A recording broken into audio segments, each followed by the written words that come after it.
আর কারো কিছু প্রশ্ন থাকলে বলো। স্যার আজকে আপনি কি একটা বলবেন, ফাইলের কথা বলছিলেন, ওটা হ্যাঁ, বলবেন? ফাইল বলছে ধরো তোমার ইন্টারভিউ রুমে তুমি যখন ঢুকবে তোমার তো ডকুমেন্টসগুলো সব মানে নিয়ে যেতে হয়, ঠিক বলছি? তোমার অরিজিনাল যে ডকুমেন্টস আছে, তুমি যে এক্সাম দিয়েছো, তোমার ধরো এটা ইন্টারভিউ রুম, আমি একটা ছবিটা আঁকি।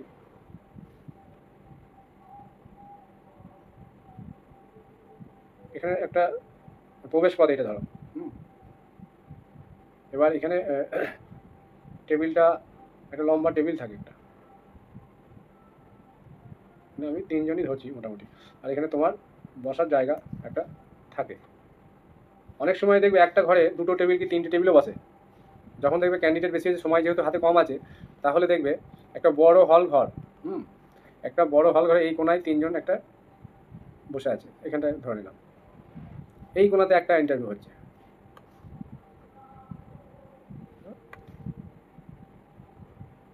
তাহলে এখানে একটা চেয়ার থাকবে বসার জন্য, এখানে একটা চেয়ার থাকবে তোমাদের বসার জন্য। আঁকাও সমস্যা হয়ে যাচ্ছে, দাঁড়াই। না, একটা করে চেয়ার এরকম থাকবে, আর একটা এরকম পজিশন করে একটা বোর্ড।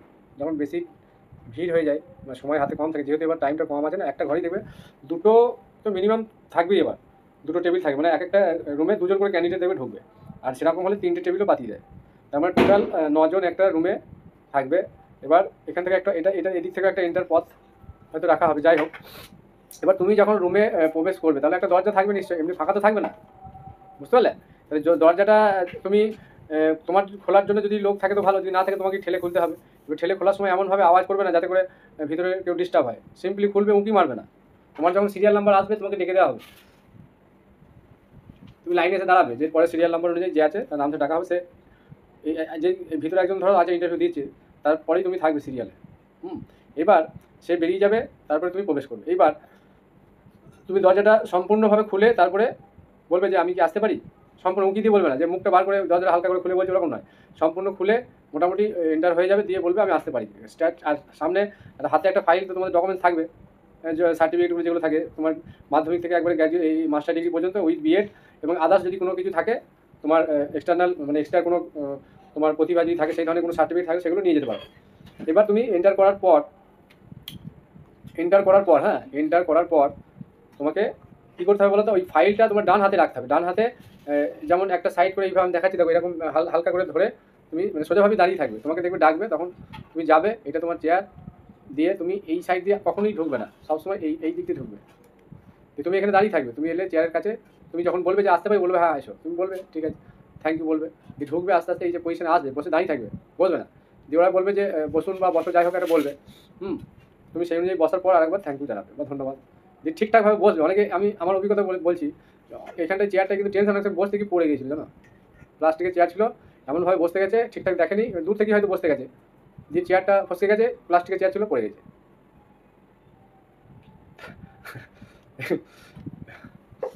হাসি পাচ্ছিল যখন সে বলছিল এসে। তারপরে এমনিতেই ওর মেজাজটা ঠিক ছিল না, দিয়ে ওকে বসতে বলা হয়েছে, ফের চেয়ারটা সে তুলে নিয়ে বসেছে। তারপরে এমন কিছু কোশ্চেন করা হয়েছিল, তা সে অ্যান্সার দিয়েছিল, পারেনি, ঠিক আছে, তার বলা উচিত ছিল, আমি জানি না এই মুহূর্তে বা ভুলে গেছি, যাই হোক এটা বলা উচিত ছিল। সে তর্ক লাগিয়েছিল যে সবাই কি সব কিছু জানতে পারে নাকি, আপনি কি সব কিছু জানেন নাকি, এরকম একটা তর্ক লাগিয়ে দিয়েছিল, বুঝতে পেরেছেন? সেই জন্য তর্ক করা যাবে না। এবং সে 3বার কোয়ালিফাইড হয়েছিল জানো, 3 টাইমস। কিন্তু প্রত্যেকবার ইন্টারভিউ পর সে বাদ গেছে। তার একটা ভয় ছিল, তার একাডেমিক ভালো ছিল না। তো এই একাডেমিক ভালো না থাকার জন্য তাকে একটু বেশি কোশ্চেন করা হতো। আর সেই কোশ্চেন এমন এমন কোশ্চেন করা হতো, সে অটোমেটিক মানে হয়তো সে জানতো না, তার কাছে হয়তো কোশ্চেনগুলো কঠিন লেগেছিল, 3বারই সে ব্যর্থ হয়েছিল, ভাবতে পারো। কিন্তু রিটেন খুব ভালো দিত। এই জায়গাটা আমি আজকে শেয়ার করলাম। তোমরা কখনোই কোনোভাবেই, হয়তো সে যদি মানে তর্ক বিতর্কে না যেত, তাকে তো তোমাকে ইচ্ছাকৃতভাবে তোমাকে এমন কোশ্চেন করবে, তোমার অটোমেটিক তোমার বিরক্ত হতে পারো, এমন কোশ্চেন করবে, বলো। হ্যাঁ, বলছি তর্ক বিতর্ক করার পর থেকেই কি তাকে উল্টো পাল্টা কোয়েশ্চেন জিজ্ঞাসা করতে শুরু করেছিল? না, তাকে ওই কোশ্চেন জিজ্ঞাসা করার সঙ্গে সঙ্গেই সে ওই কয়েকটা কোশ্চেন সে পারেনি, দিয়ে হয়তো বলেছিল যে তুমি এইগুলো জানো না, তখন সে বলেছিল যে সবাই কি সব কিছু জানতে পারে নাকি, সম্ভব নাকি, আপনি কি সব জানেন? তো এইগুলো হাস্যকৌতুক ব্যাপার, যাই হোক তার মেন্টালিটি হয়তো সেরকম ছিল, তো এইগুলো করা যাবে না। হুম, ঠিকঠাকভাবে বসতে হবে। ফাইলটা যখন বসবে, ফাইলটা তোমার মানে কোলে থাকবে, মানে ওরা চাইবে দেখাবে, দিয়ে দেবে ফাইল। ইন জেনারেল সবসময় চায় না, চাইলে দিয়ে দেবে ফাইল। আর সমস্ত ডকুমেন্টস একটা ফাইলে যেন ঠিকঠাকভাবে থাকে, মানে সিস্টেমেটিক সাজানো থাকে যেন। তোমার ফাইলগুলো এলোমেলোভাবে পড়ে, মানে ভিতরে ডকুমেন্টসগুলো এমনভাবে আছে, বা পারলে একটা তুমি সিভি বানিয়ে নেবে, ঠিক আছে? এগুলো থাকা উচিত, ইন্টারভিউ গেলে ওগুলো থাকলে সুবিধা, মানে ওগুলো ইন জেনারেল তোমাকে তো অরিজিনাল নিয়ে যেতে হবেই সমস্ত ডকুমেন্টসে, ফাইলে। ঠিক আছে, আজকে আর স্যার বলছি কি অ্যাডমিট কার্ড কি লাগে? আরেকটা বলি, ওই বেরিয়ে আসার সময় হ্যাঁ সমস্ত কিছু লাগবে। অ্যাডমিট কার্ডটাই তোমার তো ডেট অফ বার্থের প্রুফ। না, গ্র্যাজুয়েশনের যে অ্যাডমিট কার্ডগুলো সেগুলো কি সব লাগে পরপর? না, গ্র্যাজুয়েশনের অ্যাডমিট কার্ডগুলো সব লাগে না, তবে নিয়ে গেলে তোমার তুমি তোমার দিক থেকে সেফ থাকবে, না হলে ভাববে যে যদি যাই বা দেখতে যাই বা এরকম কিছু হয়, সেই জন্য যা ডকুমেন্টস আছে নিয়ে যাবে ব্যাস। কোনো কিছু বাদ রাখবে না। আসলে আমার গ্র্যাজুয়েশনের ফার্স্ট ইয়ারের অ্যাডমিটটা না হারিয়ে গেছে। তাহলে নিয়ে যেতে হবে না, না থাকলে তুমি আর নিয়ে গিয়ে কি করবে? যাদের আছে তাদের ক্ষেত্রে নিয়ে যাওয়াটাই বেটার। ঠিক আছে স্যার, বাকিগুলো সব নিয়ে যাবো। ঠিক আছে, কালকে ডেমো দিচ্ছ তো নাকি? হ্যাঁ স্যার, আসলে আমার না মানে পুজো উপলক্ষে দোকান টোকানও বন্ধ, আমার বোর্ডও নেই, ওই কারণে আমি মানে দিতে পারছি না। এটা দিতে হবে, না দিলে কিন্তু তুমি রিল্যাক্স হতে পারবে না। মানে যতক্ষণ না বোর্ড দিচ্ছ, খাতা কি খাতায় লেখা যাবে? খাতায় না, খাতায় কিছু হবে না, তুমি ক্যালেন্ডারের পিছনে দিতে পারো। খাতায় তো তুমি ওই মেঝেতে বসে বসে ওইটাকে ডেমো বলে না, তোমার বডি ল্যাঙ্গুয়েজটা দেখতে হবে না, তুমি কিভাবে বোর্ডের সামনে নিজেকে পড়ানোর সিস্টেমটা, মানে পড়ানোটা কিভাবে তুমি হ্যাঁ, আমার 2-1 দিনের মধ্যেই তো, মানে কালকে দশমী তো, কালকে বা পরশু দিন হয়তো বোর্ড কিনতে পারবো। অনলাইনে কিনতে গেলে অনেকদিন মানে ডিলে দেখাচ্ছে, ওই কারণে আমি অর্ডার করতে পারি। আমার বোর্ডের লেখা তো এমনি কারোরই বোঝা যাচ্ছে না, যেটা বোর্ড কিনে আনছে তাদের বোর্ডের লেখাও তুমি বুঝতে পারছো না, দেখতে পাচ্ছ তো ভিডিওতে, তাই না? বেটার হবে একটা ক্যালেন্ডার ঘুরিয়ে নাও, দিয়ে ওইখানে একটা কালো পেন টেন দিয়ে ওখানে একটু লেখা, মোটামুটি একটা সামনে আসতে হবে, না সামনে এলে তুমি বুঝতে পারবে না, এটা আসাটা প্রয়োজন আছে, বুঝলে? না এলে আমার কোনো ব্যাপার নেই, কিন্তু তোমরা নিজেরাই ফাঁস। হ্যাঁ স্যার দেবো, কারণ আমার নিজেরই মানে সেলফ কনফিডেন্সটা অনেকটাই কম। ওটা দিতে হবে। তাহলে কালকে দিয়ে দাও, যদি বোর্ড তুমি পাবেও না এই মুহূর্তে, আমি 3 তারিখ লাস্ট ডেট রেখেছি, তাহলে আজ বেরোনোর সময় শোনো, তুমি চেয়ার থেকে অনেক দূরে থাকবে রুমের, মানে যে গেটটা ধরো এখানে, আর তুমি বসে আছো এখানে, ওদের কাছেই ওরা তখন বলবে ঠিক আছে তুমি আসতে পারো, তুমি তখন বলবে থ্যাংক ইউ, দিয়ে চলে আসবে বেরিয়ে। এই তো বোর্ডে এখানে এসে আর কিছু বলার দরকার নেই। তোমাকে দেবে একটা হিন্টস দিয়ে দেবে তোমার জব হবে কি হবে না, বুঝতে পারলে? ওদের অঙ্গি ভঙ্গিতে তুমি বুঝতে পারবে। আমাকে বলেছিল কোনো চিন্তা নেই, বুঝলে?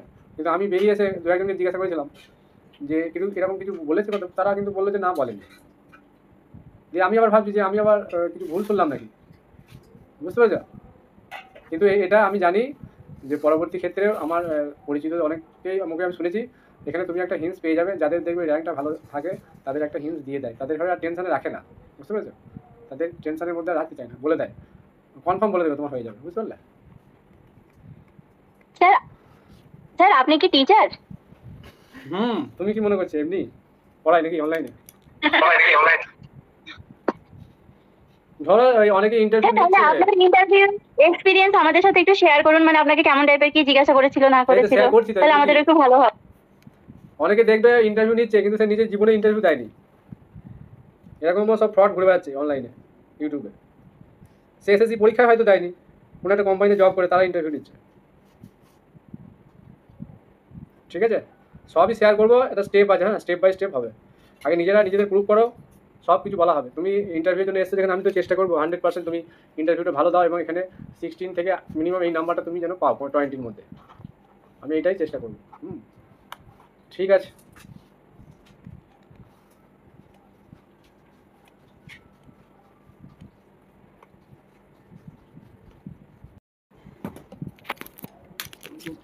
আমাদের